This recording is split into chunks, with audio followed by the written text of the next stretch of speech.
وهذا الحديث لما أحسن فهمه إلا بعد قصة سمعتها لشخص معاصر حدثني بها جاره.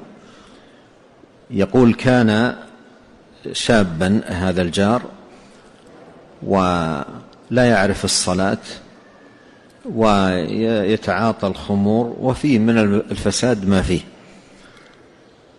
يقول ثم فجأة وجدته أحسننا صلاة، حتى إنه أصبح يجلس إلى الضحى الطويل، يعني إلى 9 تقريبا في المسجد.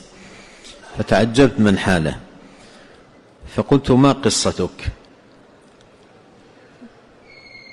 فقال الصلاة هذه لا أعرفها، وذكر حالا سيئة كان عليه. يقول ليلة من الليالي خرجت مع أذان الفجر آخر الليل في ليلة شاتية ومعي فروة، وأريد أن أشتري، معي مال قليل، أريد أن أشتري خبزا آكله، ليس لي رغبة في الخبز. يقول عندي في البيت خمر وما أستطيع أن أشربه إلا وأنا شبعان، فخرجت لأشتري خبزا لهذا الهدف. وأنا في الطريق رأيت كلبا صغيرا يرجف من الجوع والبرد.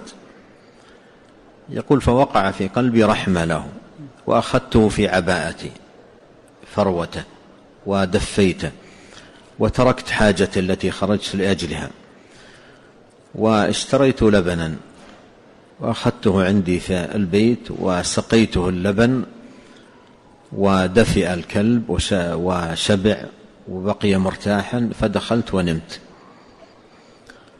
يقول قمت من النوم وقلبي لا يطيق الخمر أبدا.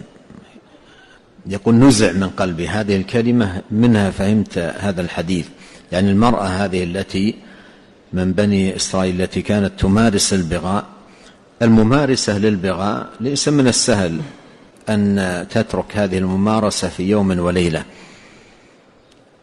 لأن نفسها دربت على التمتع الحرام، فليس من السهل أن تترك هذا في لحظة. لكن يقول نزع من قلبي، نزع من قلبي، يعني برحمته لهذا الكلب نزع الله من قلبه هذا الأمر الذي يعني من أراد أن يتركه يجد يحتاج إلى مجاهدة شديدة حتى يترك. يقول نزع من قلبي وقمت من النوم وأنا ما أطيق، ومن تلك الساعة أصلح الله حاله. ولهذا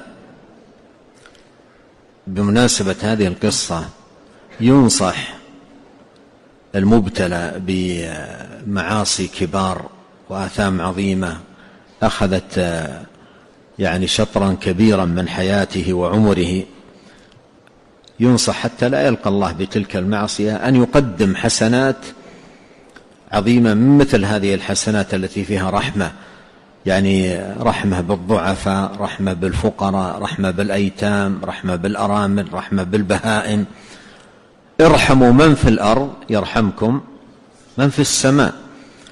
فإذا قام في قلبه هذه الرحمة وحركها وعطف على الفقراء على المساكين، عطف على هذه البهائم رحمها، هذا باب من أبواب التوفيق للعبد ونزول الخير وحصول المغفرة، وباب من أبواب الجنة. فالحديث فيه كثرة طرق الخير من جهة، وفيه أيضا مفاتيح الخير. الخير لها مفاتيح، من مفاتيح الخير وأبوابه الإحسان إلى كل ذات كبد رطبة والرحمة لها، فإن هذا هو في نفسه باب خير وماذا ومفتاح لأبواب الخير. نعم.